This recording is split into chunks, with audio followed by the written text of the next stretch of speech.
भारत जितना खूबसूरत देश है उतना ही रहस्यमय। इस खूबसूरत से देश में ऐसे हजारों रहस्यमय घटना हुई है जिसका जवाब आज तक कोई नहीं दे पाया, फिर चाहे वो स्पिरिचुअलिटी हो या फिर साइंस। चलो बात करते हैं भारत की कुछ ऐसी रहस्यमय घटना जो आज तक कोई नहीं समझ पाया। No one red rain of Kerala. यह घटना इस दुनिया की सबसे रहस्यमय घटनाओं में से एक है।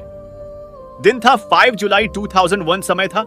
दोपहर लोग आराम से टहल रहे थे, खुश थे और उस दिन का मजा ले रहे थे। और फिर अचानक से बिजली कड़कना शुरू हो गई और फिर एक ऐसी चीज हुई जिसे देखकर वहां के लोग आश्चर्यचकित हो गए। और वो थी बारिश। आप सोच रहे होंगे कि यह तो आम बात है, लेकिन यह बारिश खून की बारिश थी। पर ऐसा वहां के लोगों का मानना था।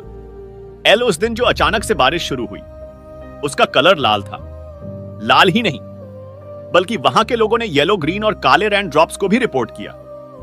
पहले तो वैज्ञानिक ने भी इसे इतना ज्यादा सीरियस नहीं लिया, क्योंकि वो सोच रहे थे कि मिट्टी के पार्टिकल्स बारिश में मिल गए हैं, जिसकी वजह से बारिश का कलर लाल हो गया। लेकिन जब वैज्ञानिकों ने बारिश की बूंदों को लैब में ले जाकर टेस्ट किया तो और पाया कि जो बारिश में चीज है वो कोई मिट्टी के पार्टिकल्स नहीं है, बल्कि ऐसे पार्टिकल्स है जो जिंदा थी। जी हां, आपने बिल्कुल सही सुना, वो जीवित पार्टिकल्स थी जो जिंदा थी।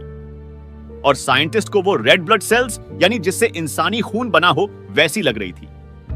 लेकिन साइंटिस्ट भी बहुत परेशान थे, क्योंकि उनको यह पता करना था कि यह सच में जिंदा है या नहीं। लेकिन यह तभी पता चल सकता था जब डीएनए टेस्ट किया जाए। सबसे हैरानी की बात तो यह थी कि उसमें डीएनए था ही नहीं। लेकिन उस पार्टिकल की हरकत बिल्कुल जिंदा सेल जैसी थी, लेकिन उसमें कोई डीएनए नहीं था। वो काइंड ऑफ पैरासाइट जैसी लाइफ था। एल और कुछ साइंटिस्ट इसकी जांच इंटरनेशनल लेवल पर करना चाहते थे और कुछ पता चल सके कि आखिर यह है क्या चीज। ये इतनी मिस्टीरियस ड्रॉप थी, साइंटिस्ट ने उन ड्रॉप्स को 10 साल तक लैब में रखे रखा। 2001 में तो यह सामने आया था कि उसमें कोई डीएनए नहीं है। लेकिन जब 2012 में यूनिवर्सिटी ऑफ ग्लैमरगन के डॉक्टर राजकुमार गन्नप्पा और डॉक्टर ईस्टवर्ड हॉक ने जब कुछ एडवांस डिवाइसेस से इसकी जांच कहीं महीनों तक की, तो उन्हें यह पता चला कि इसमें डीएनए सच में मौजूद है। बहुत सारे पब्लिक रिपोर्ट में तो यह बोला गया कि यह कोई एलियन इमेजन है।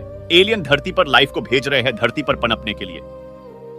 मैं जानता हूं आप में से कुछ लोगों इस बात पर यकीन नहीं होगा। आप ही सोचिए, ऐसे पार्टिकल पूरी दुनिया में कहीं नहीं मिले, लेकिन क्यों केरला में कहां से आई? ऐसी कोई अननोन पार्टिकल्स कैसे आए? इसी के चलते साइंटिस्ट आज तक नहीं समझ पाए हैं।